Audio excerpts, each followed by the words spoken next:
자, 직분하게 삼각함수의 첫 부분 다시 좀 보겠습니다. 자, 일단은 우리가 이제 각이란 거를 이해를 해야 되는데,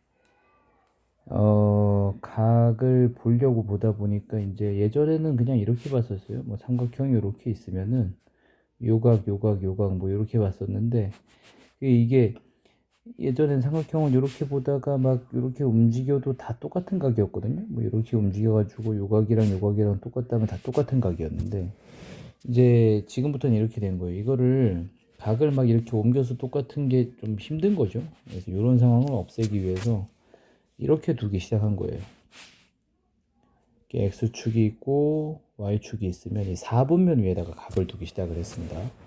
그래서 어떤 식이 됐냐면은 X축 양의 방향 쪽 있죠. 여기 요 방향을 기준으로 해가지고 요 방향을 우리가 시초선이라고 부를 거고요. 자, 이 시초선을 기준으로 해가지고 여기서 각도가 이렇게 돌아가는 거예요. 이런 식으로 돌아가는 거예요. 이쪽으로 돌아가는 걸 양각 방향이라고 그러고, 이쪽으로 돌아가면 음각으로 정하기로 했어요.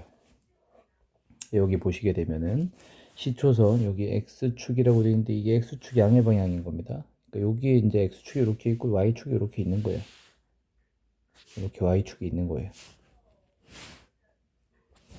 그러면은 이쪽이 양의 방향이고 이쪽이 음의 방향 이렇게 돌아가는 거라고 생각하시면 되겠고요. 그 다음에 각이 나타내면은 이렇게 되면은 이제 요게 나타내는 각인 건데, 요거 나타내는 요 각을 나타내는 요 선 있죠? 요걸 동경이라고 부를 거예요. 그러면 생각을 해볼게요. 여기 이제 우리가 뭐가 궁금하냐면은 이런 생각을 해보시면 돼요. 이게 각이 이만큼 돌아가서 여기 동경이 여기에 온 건지, 혹은 각이 이렇게 돌아서 여기에 와서 동경이 이렇게 된 건지, 우리가 이걸 알기가 힘들잖아요. 그죠? 요걸 알기가 힘드니까 이제 얘기를 하기 시작을 한 게 일반각이라고 하는 거예요. 이 일반각이라는 게 뭐냐면, 야, 네가 도대체 몇 바퀴 돌아서 여기로 왔는데 이걸 잘 모르겠더라. 이렇게 여기서부터 시작한 겁니다. 그럼 이걸 잘 모르겠으니 우리가 어떻게 표현하겠느냐? 일단 한 바퀴 돈 거는 나한텐 티도 안 나니까, 그러면은 얘가 이 동경이 이루는 일반각은 360도 곱하기 얼마다 라고 먼저 정의를 하는 거예요. 몇 바퀴 돈지 모르겠으니 이걸 360도 곱하기 얼마. 왜냐면 한 바퀴 돌면 360도잖아요. 그죠? 그러니까 이건 잘 모르겠는데 요거랑 일단 요 보이는 요만큼의 각 있죠. 요걸 이제 알파라고 하면 여기서 알파만큼이 더 간 거야. 이런 식으로 봐버리는 거죠. 그러니까 이걸 더러 일반각이라고 불러요. 일반각. 자, 그래서 이렇게 나타내기 시작을 한 겁니다. 그러니까 제가 이제 이렇게 얘기를 할 거예요. 몇 바퀴 돈지 모르겠지만 보이는 건 요만큼이다 라고 얘기를 할 거예요. 그렇죠? 그래서 이 시초선 대비 동경이 여기 있으면은 이게 한 바퀴 돌아서 여기 온 건지 아니면은 두 바퀴 돌아서 여기 온 건지 이걸 그냥 모르잖아요. 그래서 몇 바퀴 돈지는 모르겠어. 하지만 보이는 각도는 요만큼은 보여 라고 얘기를 하는 겁니다. 어렵지 않죠? 자, 그러면은 요게 4분면의 각이라고 하는 거는 동경의 위치에 따라서 각 4분면의 각이라고 부를 거예요. 지금 같은 경우에는 동경의 위치가 2, 4분면에 있으니까 이건 2, 4분면의 각 이런 식으로 부를 겁니다. 동경의 위치 관계 여기 이렇게 나와 있는데 이 부분은 암기를 해도 좋고요. 어지간하면 저는 암기보다는 이해를 바탕으로 문제를 풀으라고 하거든요. 그래서 그림을 한번 그려볼 거예요. 그림 그려서 해결하시면 되니까 이렇게 크게 어렵지는 않을 겁니다. 맨 처음에 일반각에 대해서 쭉 얘기를 하는데 이거는 여러분이 한번 해보시고요. 여기서부터가 이제 시험에 나올 만한 내용입니다. 물론 이게 시험에 안 나온다는 얘기는 아닌데 이게 어렵지가 않으므로 제가 이제 하지 않는 거예요. 밑에 보고 따라 하시면 돼요. 자, 봅시다. 세타가 1, 4분면의 각일 때 라고 얘기를 했죠. 요걸 보고 정리를 이렇게 하시면 돼요. 세타가 1, 4분면의 각이라는 얘기는 동경이 1, 4분면에 위치하고 있다 뭐 이런 얘기였겠죠. 여기에 이렇게 위치하고 있다. 자, 그럼 시초선이 여기였으니까, 그죠? 그럼 시초선에서 이 각이 돌아온 만큼을 표시를 해야 되는데 문제는 이거예요. 얘가 이만큼 돌아와서 여기로 온 건지 이렇게 돌아와서 여기로 온 건지 알 수가 없더라 이거죠. 그래서 이 동경이 1사분면 각이라고 얘기를 하면은 어쩔 수 없습니다.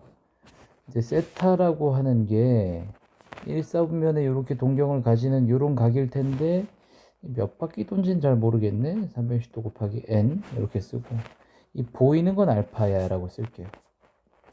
자, 그런데 이게 1사분면에 있으면 이 보이는 각 알파는 0도와 90도 사이에 존재했겠죠. 여기 0도면 여기 안 돌아간 거 시초선 요 자체였겠고 90도면 여기잖아요. 그죠? 그러니까 여기 사이에 어딘가에 있다 이런 얘기잖아요. 그러니까 이렇게 써두시는 거죠. 자, 그런데 문제에서 뭐 하라 그랬냐면은 문제에서는 이 3분의 세타를 나타내는 동경이 존재하는 사분면은 어디입니까? 이렇게 물었죠. 자, 그럼 여러분이 여기 3분의 세타를 봐야 되니까 양변에 제가 3을 나누기로 할게요. 이런 식으로. 자, 그럼 요걸 제가 다시 적어 볼게요. 3분의 세타라고 하는 녀석은 여기다가 3을 나눴으니 120도 곱하기 정수, 그 다음에 플러스 여기도 3분의 곱해야 되죠? 그럼 3분의 알파 이렇게 될 것이고, 3분의 알파라고 하는 건 0도보다는 크고 30도보다는 작겠죠. 자, 요런 각범위가 나와 있으면 되겠네요. 요런 각범위가. 됐죠? 자, 그럼 요거 이용해서 보시게 되면 생각을 한번 해봅시다. 존재하는 사분면을 모두 구해보라고 했으니까 이 각이 나타낼 수 있는 곳을 모두 나타낼 거거든요. 그럼 이제 이 정수값에다 무언가를 대입해서 우리가 볼 건데 쉽게 하세요. 우리가 3을 나눴으니 0과 1과 2만 대입해 보시면 돼요. 자, 이유는 이렇습니다. 이게 360에다가 3을 나눈 120이 있기 때문에 여기다가 3을 대입하는 녀석부터는 안 봐도 되는 게, 보세요. 0을 대입하면 안 돌아갔다는 얘기니까 시초선 자기 자체였겠고, 여기서 3을 대입하면은 360도 돌아갔다는 얘기니까 한 바퀴 돌고 여기로 온 거예요. 그러니까 0이랑 3이랑 효과는 똑같아요. 그죠? 보이는 만큼은 돌아와서 여기, 아니면 그냥 여기 이렇게 돼 있는 거기 때문에. 그래서 제가 이렇게 얘기를 한 거예요. 그러면은 0과 1과 2만 넣어보자고 한 게, 3을 넣어봤자 어차피 0과 효과가 똑같고, 4를 넣으면 1과 효과가 똑같고, 5를 넣으면 2와 똑같을 테고, 6을 넣으면 다시 위에랑 똑같고, 7을 넣으면 얘랑 똑같고 이렇게 되는 거죠. 그러니까 우리가 여기까지만 대입해 보는 거예요. n에다가는 0, 1, 2까지만. 이제 요걸 쉽게 알아보는 방법은 이렇습니다. 3이기 때문에 3개만 대입해 볼게 라고 생각하시면 돼요. 3을 나눴으니까. 자, 그럼 한번 해볼게요. 우리가 이제 요 자리에다가 n에다가 0을 대입하면 뭐가 되느냐? n에다 0을 대입하면 3분의 세타라는 녀석은, 자, 요건 다 날라가 버렸고요. 요거만 남고 3분의 알파는 0도부터 30도 사이니까 생각을 해보시면 0도는 여기 있고요. 30도라고 해봤자 이쯤밖에 안 되죠. 그럼 요 사이에 존재하는 각이기 때문에 당연히 1사분면이 존재할 수 있어 이렇게 되는 거죠. 0이면 1사분면이 되는 거죠. 자, 다음 생각해 볼게요. n이 1이라고 생각해 볼까요? 자, n이 1이라고 생각하면 여기가 1이 됐으니까 이 앞에 부분이 120이 됐습니다. 여기가 120이 됐죠. 여기에다 3분의 알파를 더하는 건데 3분의 알파의 범위는 이러했으니 여기다 양변에 120을 더해보면 이게 120도부터 150도까지가 되겠네요. 자, 그럼 마찬가지 4분면상에서 한번 그려보시면요. 자, 120도라고 하면 시초선 대비 120도면 한 이쯤 돌아갔겠고요. 150도면 한 이쯤 돌아갔겠죠. 여기 사이에 존재하는 각이니까 각이 존재하는 동경은 2사분면이 가능하겠죠. 때문에 n이 1일 때 2사분면이 가능한 게 되겠고, 자, 이제 n이 2일 때만 마저 해보면 될 텐데, 자, n이 2니까 얘가 2니까 이 앞부분이 240도가 됐죠. 자, 그러면은 3분의 알파에다 양변에 240을 더하시면 되니까 240을 더하면 이게 240도보다는 크고 240 플러스 30인 270도보다는 작다 이렇게 되어 있겠죠. 자, 그러면 봅시다. 240도면 시초선 대비 이 정도 돌아오면 되겠고요. 270도면 여기까지 돌아온 여기죠. 그러면 각이 존재할 수 있는 곳은 여기들이 되는 거죠. 즉 3, 4분면이다 이렇게 얘기를 하면 되겠죠. 그래서 답은 이렇게 세 개가 나온 거예요. 1, 4분면, 2, 4분면, 3, 4분면이 가능합니다 라고 답이 나온 거예요. 밑에 답이 있겠죠. 1, 2, 3, 4분면이 가능하다 이렇게 나와 있죠, 그죠? 요거 보시면 되는 겁니다. 그래서 뭐 그렇게 크게 어려운 건 없을 거예요. 위치 관계에 대한 얘기인데 요것들 좀 볼게요. 자, 아까 제가 위치 관계에 대한 얘기는 앞부분에 암기할 수 있는 파트가 있다고 말씀을 드렸어요. 여기 요 부분 있죠? 이렇게 있는데 이걸 외워서 푸는 것도 나쁘다는 얘기는 아닙니다. 절대 나쁜 건 아니에요. 외워서 푸는 것도 풀이 방법의 일종이니까. 저는 그림 이용해서 풀겠다고 얘기했죠. 그러니까 제가 그림 그리겠다는 이유는 뭐냐면 외우기 싫다는 거예요. 외우기 싫으니까 그래 그림 그려서 해결할게 라고 얘기를 하는 거예요. 그럼 이 부분에도 포인트가 있습니다. 이 부분에서는 뭐가 포인트냐면은 잘 모르겠는 녀석은 속어시킨다 이런 식으로 생각을 한번 해볼게요. 문제는 어떻게 된 거냐면 자 봅시다. 세타를 나타내는 동경과 오세타를 나타내는 두 동경이 일치할 때라고 얘기를 했죠. 자, 그림 한번 그려볼게요. 이게 X축이고 이게 Y축이라고 칠게요.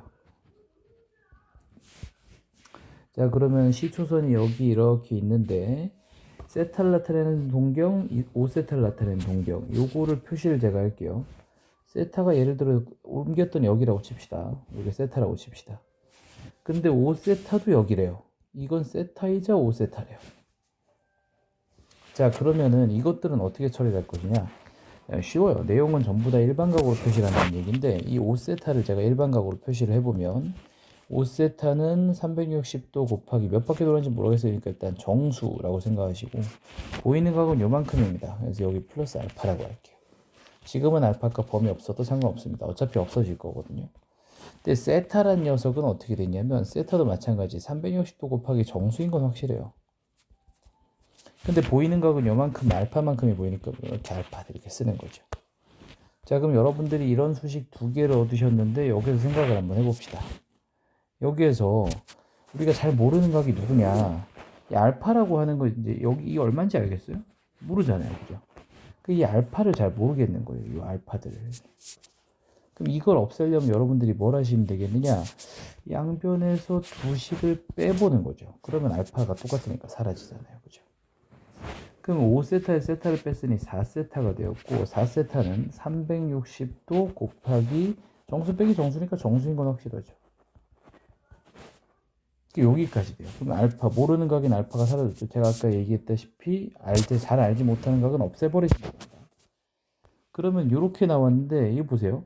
양변에 4 나누시면 세타라고 하는 건 4분의 정수 곱하기 360도라 그랬잖아요. 이 밑에 보니까 세타 범위가 주어져 있죠. 한번 해볼게요. 만약 이 정수 부분에 올 수 있는 수가 여기 정수 n이라고 제가 쳤다면 이 정수 부분에 올 수 있는 수는 0부터 하시면 되죠. 0, 1, 2, 3, 4 쭉 넣어보시면 되는데 넣어볼게요. 자, 0을 대입하게 되면은 세타는 0이 되는데 0도부터 360도 사이라니까 이게 안 돼요. 그럼 그 다음에 정수인 1을 대입해 볼게요. 즉 무슨 얘기입니까? 이렇게 돼 있었잖아요. 양변에 4를 나누니까 요 곱하기 360도다. 만약에 정수값이 1이었다면 즉 여기서 n의 값이